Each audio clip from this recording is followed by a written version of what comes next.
and welcome to my quick guide on how to do a latch hook stitch.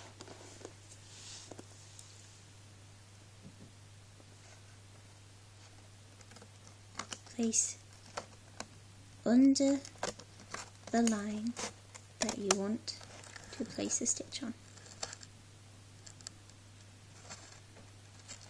The latch will naturally come down. Take a piece of string,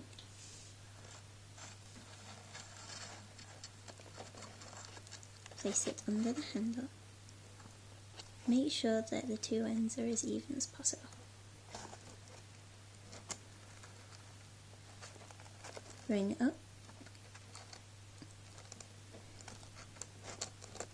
and under the latch, but over the hook.